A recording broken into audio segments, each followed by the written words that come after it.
Auto కార్మికులకు సంక్షేమ బోర్డును వెంటనే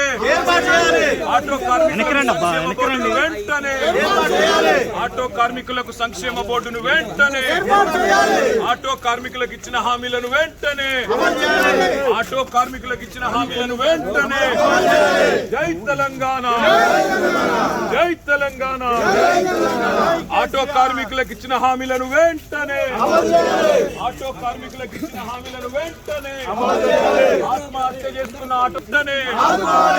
ఆత్మహత్య చేసుకున్న ఆటో కార్మికుల కుటుంబాలకు వెంటనే ఆత్మహత్య చేసుకున్న ఆటో కార్మికుల కుటుంబాలను వెంటనే ఆత్మహత్య చేసుకున్న ఆటో కార్మికుల కుటుంబాలను వెంటనే ఆత్మహత్య చేసుకున్న ఆటో కార్మికుల కుటుంబాలను వెంటనే ఆటో కార్మికులకు ఇచ్చిన హామీలను వెంటనే ఆటో కార్మికులకు ఇచ్చిన హామీలను వెంటనే జై తెలంగాణ ఆటో కార్మికులకు సంక్షేమ బోర్డును వెంటనే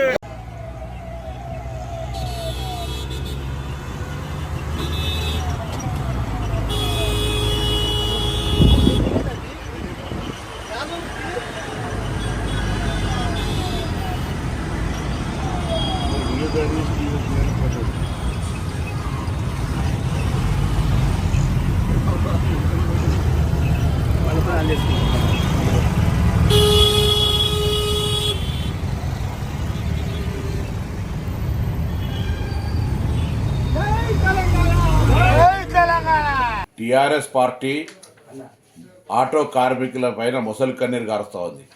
నిజంగా వాళ్ళు ప్రభుత్వం 10 సంవత్సరాలు ఉన్నప్పుడు ఆర్టీసీ కార్మికులకు తీసుకున్న సంక్షేమ కార్యాలయం అని ఉంటే చెప్పాలి.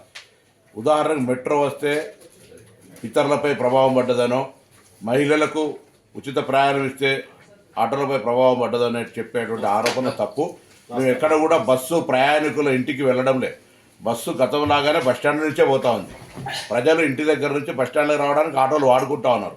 అవును, ఎన్నికల హామీ మేము 12,000 రూపాయలు సంవత్సరానికి ఇస్తామని చెప్పినాం. మీ నిర్వాహకం వల్ల, ఆర్థిక సంక్షోభం వల్ల ఈ సంవత్సరం ఇవ్వలేకపోయినాం.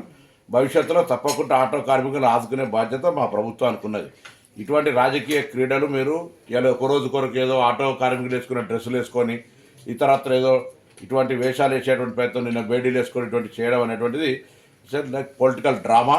అటువంటి చేయకండి. నిజంగా మీరు ఏమైనా చిత్తశుద్ధి ఉంటే నేను అడుగుతా ఉన్న టీఆర్ఎస్ రిజిస్ట్రేటర్ పార్టీ కావచ్చు, టీఆర్ఎస్ పొలిటికల్ పార్టీ ఎన్నడైనా ట్రాన్స్పోర్ట్ మినిస్టర్కు ఆటో కార్మికుల మీద ఈ డెమోక్రసీలో ఈ సమస్యలు నేను రిప్రజెంటేషన్ చేసిరా.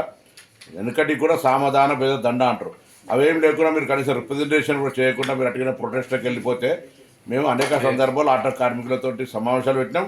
రండి, ఆటో ప్రతినిధులు తీసుకొని బరాబర్గా డెమోక్రటిక్గా మా ఆఫీసులో కూర్చొని మాట్లాడదాం. అంతేగాని ఇటువంటి వాళ్ళ పేరు మీద మీరు పొలిటికల్ ప్రోగ్రాం తీసుకునేటువంటి ప్రయత్నం చేస్తే ఇది మంచిది కాదు సమాజానికని మనం చేస్తాము.